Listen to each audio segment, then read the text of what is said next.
You can always count on Bud Light, just like you can always count on Always Game Gary. No bar is too far. No wing sauce is too hot. Not for Gary.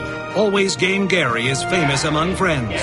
He deserves a Bud Light. Enjoy responsibly. Bud Light Beer, AB St. Louis, Missouri.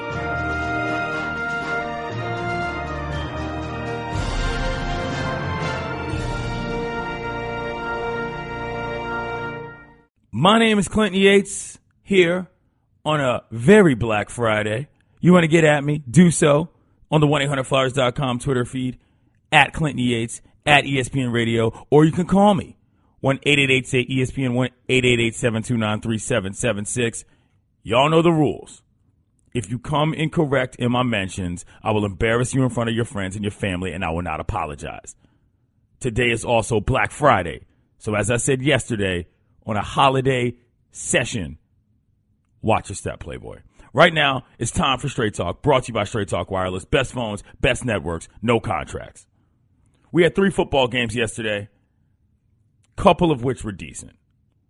We'll start at the top, obviously, with Minnesota and Detroit. That was a better game ending up than it was starting out, but overall wasn't the best game in the world because Detroit probably should have won that game, in my opinion. Matt Stafford missed Golden Tate on a late toss that would have probably won them the game. There were all sorts of blunders and mistakes in that bad boy. It was yet another year that the Lions did not get a win at home on Thanksgiving. They had won a couple bad boys in a row, though, at home. But over time, the Vikings are just a better team. And the clear headline out of that little matchup was Case Keenum. He went 21 for 30, 282 yards and 2 TDs, and he was balling. Case Keenum is officially back in the NFL, which is a sentence that I don't think I ever thought I would say, give me 2 or 3 seasons or 4 seasons back. Vikes look good, man. I don't even know why they were considering that little Teddy Bridgewater nonsense a couple weeks ago. I mean, listen, I like Teddy Bridgewater as much as the next guy, but he's been out of the league so long that it didn't seem smart. It didn't seem smart to even intonate that was going to be a situation that was possible to unfold. But apparently, lit a little bit of a fire under Case Keenum's behind because he played well yesterday. I enjoyed watching Case Keenum play. I repeat, I enjoyed watching Case Keenum play. This is not normal in the NFL. But that was a good game out of the Vikes, so they're sitting pretty right there in the NFC North. Second game, Dallas got popped. There's really no other way to put it. I mean, the Chargers are a team that had their season fall apart a little bit over the last month, but that team looked bad. I understand Zeke's not playing. I understand they've got issues in terms of trying to retool what their offensive line has been about. But again, they can't seem to do anything right. Their offense hadn't scored a touchdown in double-digit quarters. That streak continued a little bit. Their secondary looks like complete and utter garbage. They lost that game 28-6 at home on Thanksgiving. And they didn't get a point until the fourth quarter. Dak Prescott, 20 for 27, $179, no TDs. Meanwhile, America's favorite dad, Phillip Rivers, 27 for 33, 4-3-4 in the air and 3 TDs. That is what we like to call a monster day, kiddos. Chargers looked like a team that needed to get back in it, and they did get back in it. Fairly certain those two teams have the same record. But who would have thought it, considering how bad one looked and the other didn't? They are moving in exact opposite directions. Cowboys, man, they got problems. They got problems off the field. They got problems on the field. They got problems on the field, on the sideline. And they got problems off the field in the front office. Speaking of which, let's hear what Jerry Jones, the owner, president, and GM, had to say about their current state of affairs. Is the coaching position being evaluated? No. Why? Just no. And again, I didn't step out of the dressing room and evaluate the coaching position at all, candidly. And I don't even want to say it so that somebody might repeat it. Absolutely not. We've got some things that we're not playing good. We're not a good team right now. We can be a good team. You know, teams have lost their better players before, and so you can say that's a part of the game, but we certainly didn't think on its own merits that Zeke should be suspended. But, I can't say that because we've lost 3 games is why we fought so hard. I just, we did what we could do to just keep him out there. He's another part of the team. He just had to slide that in there. Well, I ain't saying it's because of Zeke, but Zeke ain't there. Oh, remember Zeke? Yeah, Zeke. Yeah, okay, we know he's not playing, Jerry. We get that. I believe all of America knows you had a problem with that because you threatened to bring down the entire NFL over it. You don't have to keep sliding that in like we're not aware of the impact it has on your football team. We know. But Zeke ain't out there giving up 400 yards to Phillip Rivers. Just so we're clear. Cowboys are in a bad spot. Jason Garrett had some thoughts on what's going on with that offense without Zeke.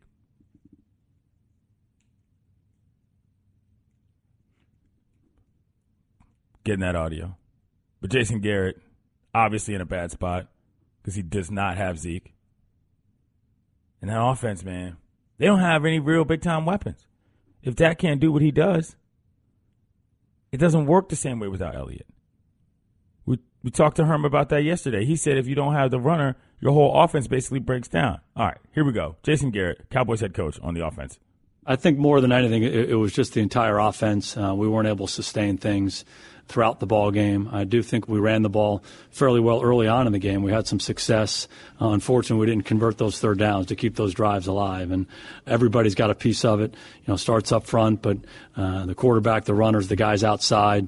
Certainly as a coaching staff, we're always looking at ourselves and what our role is in it. So offensively, the performance wasn't up to par. It certainly wasn't up enough to match what they were doing on their side of the ball.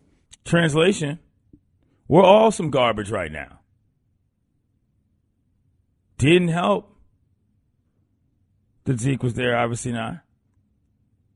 Didn't help that Tony Romo's right up there in the booth. That was awkward. That had to be the most awkward part of the whole game, by the by. Sitting there listening to Romo talk about what's going on with the quarterbacking situation right there in Dallas. He's out here trying to praise Jerry Jones when they're cutting to him on the sidelines. And you're thinking to yourself, man, I wonder what's going through Romo's head. He's probably thinking, I could go down there and suit up and do better than this nonsense. That wasn't good at all. Lastly, mercifully, my Skins got to win. It was a very boring game. It was a very ugly game. And at times it was downright embarrassing how the offense seemed to be so inept in terms of the basic execution of the tasks of actually running football plays. This notion of people not understanding in the NFL that you can't call 2 timeouts in a row, it's actually a delay of game penalty, it still boggles my mind how often this happens. It very famously happened at the Skins, and by very famously, I mean not famously at all. I mean those who are around here in D.C. remember it very well. It was the week after Sean Taylor died. And Joe Gibbs did it, and they ended up losing a game on a field goal because of the yardage they gave up on the penalty. Happened again with the Skins yesterday, but they pulled it out because the Giants are entirely hapless. Couldn't score in the fourth quarter, but Skins pulled it out, and Cousins made a nice little throw in the fourth quarter, what we call a money-making throw in the fourth quarter. But Eli Manning, man, not good. I mean, listen to this line. 13 for 27 for a $113. Ooh. Ooh, stankin'. Collard greens level stank when you don't put them in the fridge after the meal. Let's hear what he had to say about his night. No fun losing. It's no fun not scoring enough points offensively. So, yeah, it can wear you out. It can test you. But we just got to keep going to the drawing board and find ways to play better and move the ball and score some points. You take this personally, Eli? Do you take it personally? Well, I think everybody takes it personally. When you lose a football game, you feel bad. You always think about plays you could have made a difference. It's tough. Those Bama's are 2-9, which means their winning percentage is below the Mendoza line. Look, as far as the NFL is concerned yesterday, we didn't learn a whole lot. We knew the Vikes were pretty good. We knew the Lions had issues. We knew the Cowboys were problematic, and we thought the Chargers were probably going to be able to climb back into this little AFC West race. Hi, everyone. Stugatz here. Support for the Dan Le Batard Show podcast comes from our friends at Rocket Mortgage by Quicken Loans. Chances are you're confident when it comes to your work, your hobbies, and your life. Rocket Mortgage gives you that same level of confidence when it comes to buying a home or refinancing your existing home loan. With Rocket Mortgage, you can apply simply and understand fully so you can mortgage confidently. To get started, go to rocketmortgage.com/Stugatz, STUGOTZ, equal housing lender, licensed in all 50 states, NMLSconsumeraccess.org number 3030. Joining us right now, Mike Golic Jr. We got to get things started, Gojo, with a little food talk. Of course. Obviously. First of all, I talked about this yesterday on the show. Are you familiar with the concept of a walking around ham when it comes to Thanksgiving? A walking around ham. I can't say that I am, but I am definitely intrigued. You understand what it is, which is basically when you've got the kitchen operating, you've got that little system moving. You don't want people popping in and out, constantly trying to mess with the actual meal in the food preparation. So instead of actually making all sorts of, prepared dishes for people to eat while they're waiting, you just have a ham. You have a side ham that people can just pop in and pop out, pick a piece off of. It's called a walking around ham to eat while you're walking around. See, I'm all about a good side ham. I think ham in general gets way too much slander around the meat world, especially in holiday meats. For some reason, people want to treat ham like it's a trash meat, and I won't stand for that. I mean, ham is not a trash meat. Just because it's a side ham doesn't make it a trash meat. But I see your point there. Yeah, no, listen, that's other people. That is not me. That's not the world or the reality that I operate in. I'm just going off of what I've heard, the slings and arrows from the general public that have no idea what they really love.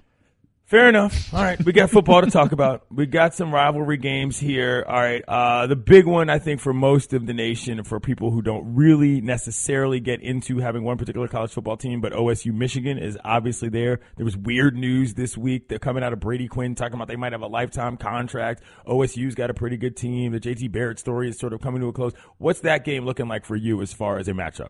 It's looking, I think, interesting for different reasons. Going into the season, we expected this to be another marquee ranked matchup of two teams in a rivalry that when it's on its best day matters and resonates probably as well as anything else. It's centrally located in the country, so it's a little more accessible than the Iron Bowl that really has more SEC familiarity and love than anything else. But I think this year it's going to be big, one, for Jim Harbaugh, because we've increasingly in the last week or so seen more people willing to talk disparagingly about him and his overall job performance than really we have in a while. And on the other side for Ohio State, it's been a stretch this season where when they're good, they're as good as any team in the country, but they're capable, and they've shown us that sometimes they can come in a bit distracted and really a bit bored with the process, and their results show that. So can they go out and put forward the best version of themselves with all of that talent and show the committee, hey, listen, we're still not out of the picture yet, especially if they get a little chaos sprinkled in along the way? One team that's definitely not out of the picture is the Hurricanes of Miami. They've got, I'm not going to call it a trap game, but they're on the road at Pittsburgh later today, coming up in about 90 minutes. What do you think about that game? Pittsburgh is not a very good team. They're not a very good team, but this is one that hasn't been a very good team the last couple of years and still finds a way. Last year they beat a top 3 Clemson team near the end of the season. They're 3-0 against their last 3 AP top 3 opponents, so they're used to playing the role of giant killer out there in Pitt. That being said, Miami, I think, showed us a lot of that last week, and because you came into it off a game like Virginia last week, where after the Notre Dame game, all the emotion, you sleptwalk a little, and you saw, okay, we can still get beat if we're not playing our best football. Now, thankfully, they were able to turn it on before it was all said and done and still get a pretty decisive win, but having that as the precursor to this and not the Notre Dame game, not another marquee matchup, is going to let them know, okay, we have to handle our business now. We can't afford to look ahead to Clemson, because if we show up and slow down, we can look like we did against Georgia Tech, against North Carolina, before we found this sort of transcendent version of ourselves. Mike Golic Jr. joins us here on the Dan Le Batard Show with Stugotz. Clinton Yates filling in here on a Black Friday. Awkward pause, just to make y'all know. Gojo, though, I want to ask you this. I had the feeling that Miami had a sex appeal factor that if they continued to play the way that they played, now I'm not going to say win or lose, but no matter what the margins were of how they won, they were going to get in. But right when they needed to do that last week, they laid an egg in the first quarter or so. Do you think that they are going, I mean, you mentioned that they didn't want to sleepwalk, but do you think that they've maybe lost that notion of, well, hey, everybody kind of wants to see them, and they actually have to blow people out now in order to make sure that they stay in that playoff? I don't know if it's necessarily true, because if it would have been, we would have slighted them more for what happened against Virginia. Like, they essentially got rewarded, and you heard Kirby Hocutt in the committee talking about it. Miami showing those championship characteristics by coming back, being down 14 points multiple times in that game. That doesn't happen if you don't have the body of work that they put up against Notre Dame. Like, now that we have that blowout as context, we're good on giving them a pass on close games because we can spin that championship narrative. Look at Alabama this year. They played that close game against Mississippi State. You saw some championship attributes there, but all we're still talking about is Alabama hasn't played anyone going into this weekend. So having a marquee win on your resume, we've seen, is one of the things that matters most to the committee. It's what helped Ohio State a ton last year in the win against Oklahoma, and it's what's going to carry Miami going forward, despite what the win-loss margin looks like until they get to the ACC title. Couple more to get to here. Clemson, South Carolina, always a good matchup. Love the way that's going to shake out. It's in Columbia. What are you looking at right there, Gojo? I'm looking at a team in South Carolina that coming into the season probably would have had a better chance at this. Deebo Samuel, a guy who's been injured for them since early in the season, was, in my mind, going to be a Heisman Trophy candidate. I got a chance to call a game for them week 2 against Missouri where he was sensational and did it all. They've got a quarterback in Jake Bentley that can make it interesting for you. I just don't think that top to bottom they're built right now. They don't have the depth on defense to keep up with what Clemson's got on offense. And I think that's a group that, as Miami's become more prominent in the ACC, we've relaxed this idea that Clemson's still not the best, if not one of the best defenses in the country. All right, last one, the big one, Iron Bowl. The best college football play I'd ever seen in my life happened in this game a couple years back with that pick, whatever it was, kick 6. First of all, I need to know your thoughts on whether or not you've seen a better play in the history of college football. And secondarily, obviously, what you think about this game on Saturday. Listen, I'm a little biased to the goal line stand against Stanford that kept my undefeated season alive last year. But if I remove the personal bias, listen, seeing a kick 6 and watching guys like me that played that O-line position struggle to go down there and attempt to cover dynamic athletes in that backfield was one of the more compelling moments in college football lore that we'll ever see. We can only hope people saying on paper that this could be one of the best Iron Bowls ever. Now, we should learn after week 1 when we had Florida State and Alabama penciled in for the game of the century to lead off the season that all that glitters is not gold when it's on paper. But I think with these two teams, it's going to come down to the quarterbacks on both sides. Jalen Hurts has carried this offense while the defense has suffered a lot of injuries. And on the other side, the formula for beating Alabama has always been the same. Dynamic mobile quarterback who plays the game of his life and a defense that can hold on and try and just get enough to keep giving that offense cracks at it and make big plays. You need Alabama to sleepwalk a little bit too. So Jarrett Stidham from Auburn going to have to carry the load. I know that's about Kerryon Johnson in that offense, but Jarrett Stidham's going to have to be the story if they win this. He's Mike Golic Jr. He's a college football analyst. You can hear him on ESPN Radio. Why don't you plug the new show, Gojo? Yeah, no, we got Golic and Wingo starting Monday morning, 6 to 10 a.m. Eastern on the 27th. I'll be over there for the first hour from 6 to 7, following First and Last that I'll still be doing from 4 to 6 a.m. So you will have plenty of my voice early in your morning. Consider it like a verbal cup of coffee, shot of adrenaline. However you take it, I'll try and help you mainline it. And he does not disrespect ham, as a side beat. Thanks, Gojo. No problem. Have a good one, buddy. Hey girl, have you done something new with your scales? Using new moisturizer? Nice. It really brings out the hazel in your eyes. Oh, hold on. Are you using whitening strips too? Your fangs look good, girl. Really good. A really charming snake charmer? Surprising. What's not surprising? How much you could save by switching to Geico. Wait, what? Have you been doing Pilates too? Geico. 15 minutes could save you 15% or more. My name's Clinton Yates, filling in here on a Black Friday. I'm a black man who lives in black America.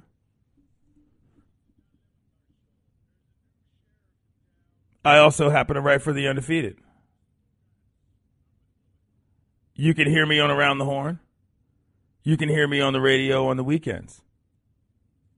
I wrote a little something that's coming out tomorrow. Today. The top 25 blackest moments of the sports world in 2017. We're going to go over the top 20, give y'all some teasers. Just like the college football poll, there's some that are receiving votes, some moments, some other moments that are just in the top 25. But we're going to do this. All right, y'all? And feel free to chime in. You want to give me a phone call, 888-ESPN, 888-729-3776. Or you can hit me up on Twitter, as I mentioned before. We're going to start with number 20, though. Number 20, Savannah State winning the 2017 Cheer Sport Nationals. Like, I don't follow a whole lot of cheerleading, but they were the first HBCU that ever won this bad boy. Y'all have turned on the cheerleading on ESPN before. You've seen it. They out there on the mats, flipping and dancing and doing all that. But nah, HBCUs never won it. Savannah State won that joint. They didn't even know that they were the first HBCU to do it. So that's number 20. Good shout out to Savannah State. Number 19, Nigel Hayes. Remember Nigel Hayes? A lot of y'all knew him from when he would use a bunch of oddball words. He plays for Wisconsin. He played for Wisconsin in press conferences. He's also the guy that got called out for calling a stenographer beautiful, and he didn't realize he was on mic. But he decided to take the NCAA to federal court because he thinks the situation regarding paying players is unfair. By the by, he's right. Just so we're clear on that. And so he ended up being a guy playing in the NCAA tournament whilst taking on the NCAA in a federal court. And that, to me, was tremendous. I mean, think about that. You're going to look back on that years from now. You're like, oh, Nigel Hayes. Remember that guy? Let's not also forget that he showed up on College Game Day with a sign calling himself an impoverished student athlete, which I know gets some of y'all mad. But the best part about that, Joan, was that he showed up and he had his Venmo account name on there so you could throw him some dollars if you so chose. The ingenuity of that is incredible. Go ahead, let me get my Venmo on. Link in bio. I love that guy. That's number 19. Number 18, a young lady who I had the pleasure of meeting at a panel discussion in New York City one time, Ibtihaj Muhammad. She's a fencer. She fenced for the U.S. Olympic team. She wears a hijab. She is smart. She is from New Jersey. She's the first woman to do so who wear the hijab and represent the U.S. in the Olympics. It's hard to describe how awesome she is because when you meet her in person, she's kind, she's classy, she's brilliant. She is a role model in every sense of the word. And Mattel, as part of their new line of Shiro Barbie dolls, they gave her own Barbie doll as well, which also is wearing a hijab. Now, the symbolism of this is obvious to all of those of you who live in worlds in which you don't automatically assume that the religion of Islam is problematic. Barbie is one of the most iconic pieces of American symbolism that we have. For her to get her own was a huge moment just in terms of how we represent ourselves as a nation.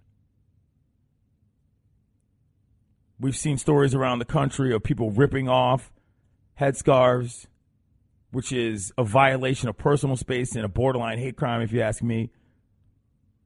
And this is a very empowering moment for her. And what she said at I believe it was the Glamour Women's Summit when she presented it, It was very, very, very moving and very powerful. The next one, number 17.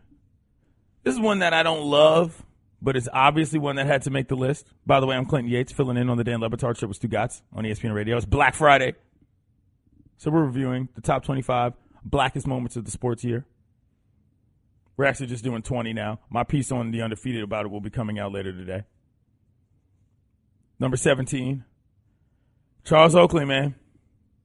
Oak went ham at MSG. Did something I think we all wanted to do at one point of our lives. And I don't just mean black folks in this situation. Where he just decided he was going to approach Dolan and pop off. Now, Oakley being Oakley, this is a little different than probably would have gone down if you or I or anybody else in the listening audience had done so. But my man stepped up to security and just cold side mushed some guy in the face. It was kind of an ugly scene. I don't think it was a very good look for Oak, if I'm being truly honest. But he got it done. And he sued MSG after the fact, which is the best thing that had happened off court for the Knicks in an offseason in a really long time. And finally, to end this segment, number 16, Sloane Stephens. Remember when she won the U.S. Open and they handed her the check? And like, after she got the check, it was almost as if she finally realized like what people are out here playing tennis for or playing sports for. And she had a visceral reaction to the amount of money on that check, to the point that I think something we can all relate to, which was like, whoa, hold up. Y'all out here giving out cash. It was great. And then a couple days later, after she had taken some official photos with the actual trophy, she had one of the best daggone captions I've seen ever on any photo at all times, which said, secure the bag. Sloane Stephens, number 16. Top 25 blackest moments in 2017 sports. I'm happy for Sloane. That was a good tournament. Venus went a long way. Madison Keys played pretty well as well. For all of those of you hitting me up, yes, I know that Black Friday is not a day that America created to celebrate black people. It is called Black Friday because retailers make all their money back and their accounting systems go from red to black. On the books, kiddos. I know that. But what fun would that be? I'm Clinton Yates, filling in here on a Black Friday. Let's get back to the list. The 25 blackest moments of 2017 in sports. We're on number 15. Number 15 is really just a still shot of Chance the Rapper and Quavo shooting hoops somewhere on tour this year. I'm not sure what tour this was. I'm not even sure what city this is in. But in the photograph, Chance is eyeballing what I'm going to say is probably a shot from the top of the key. He's looking a little too focused for a free throw. Quavo standing next to him, looking off to the side. He's got a nice little Kappa long sleeve joint on. And I don't mean Kappa as in Kappa Alpha Psi. I mean Kappa as in the Italian apparel company shirt. But the best part of this photo, never mind how much it reminds me of that old photo of Jesse Jackson and Marvin Gaye shooting hoops from back in the day, which if you haven't seen that, go ahead and Google that instantly and get that in your life. Because that photograph is black excellence of the highest degree. But the best part of this photo with Chance and Quavo, number one, is that Chance doesn't have a hat on. But number two is that my man Offset is just in the cut with no shirt on, about 9 chains, looking at something in the distance, clearly not focused on whatever little knockout or horse game they got going on. This is an incredible photograph that if I had a poster of it, I would stick up in my house. Number 14. A lot of y'all in the listening audience probably won't know who Carla Williams is, but she's UVA's new athletic director. And on top of the fact that she's UVA's new athletic director, she's the first black woman to ever hold that position at a Power 5 school. It's 2017. And to think that a black woman has never held the athletic director position until this year at a Power 5 school tells you a lot about how the NCAA works. Never mind that this is actually happening at Virginia, lest I remind you what went down in Charlottesville earlier this year. Yeah. White nationalist rallies. Somebody lost their life. Very ugly and scary scene in which America was forced to confront itself. In that town, at the school that Thomas Jefferson, founding father slave owner, started, they now have a black woman as the athletic director. Very big moment. Shout out to Chris Long, by the way. Number 13, Jimmy Butler. Remember when Jimmy Butler went to the Wolves from the Bulls? And he had that press conference where things were a little tight. He had a bit of an attitude about the whole situation regarding him leaving the Bulls. And he basically said, y'all got a problem with it, you can come see me. And he said it so seriously that he gave out his actual phone number at a press conference that was being aired live around the country. I mean, that was one of the biggest get at me moments I've ever seen in my life. Shout out to Mike Jones, by the way. Also very famous for giving out his number in a very national context. Jimmy Butler was about that action. And the funniest part is that people were posting photos of what happened when they called and how it would go to voicemail. I know somebody had to be mad. Because imagine if you actually knew Jimmy Butler and, like, he was your boy, but you only had, like, one number and maybe, like, you weren't necessarily in a position to be doing a whole lot of, like, hitting him up later. Like, imagine if you'd known Jimmy Butler in high school or whatever and you had his number for the whole time. And then he just switches it in some crazy move like that and you're like, dang. I'm never getting Jimmy Butler's number again. It's over. He had to put the whole joint out on national TV, and now I'm just some other clown. I don't know why I find that situation so funny, but it definitely makes me laugh. Number 12, and this one is very intriguing to me. Y'all remember Myron Rolle, right? Played for Florida State. I want to say he played, linebacker? Good player. Great player. Myron Rolle, though, had other things on his mind. Myron Rolle was a Rhodes Scholar. Myron Rolle was a smart dude. His draft status dropped as a result of him being so much into things that were not called football. He ends up going to the league, and he's okay. Pretty good player. But he decided, you know what? Nah. I'm done with it. But you know what he did this year? He graduated from medical school, and he's a resident as a neurosurgeon, which means that Myron Rolle could end up working on things that have to do with football and actually helping the game as a doctor later in his life, which I find unbelievable and just such a great accomplishment that he said, you know what, forget this. Football is football, but there are better things to do than that. Number 11, last one on the list in this segment. Gift Ngope, first African-born player to make the big leagues. And in his big league debut with the Pittsburgh Pirates, he got a base hit. Incredible moment. No other way to put it.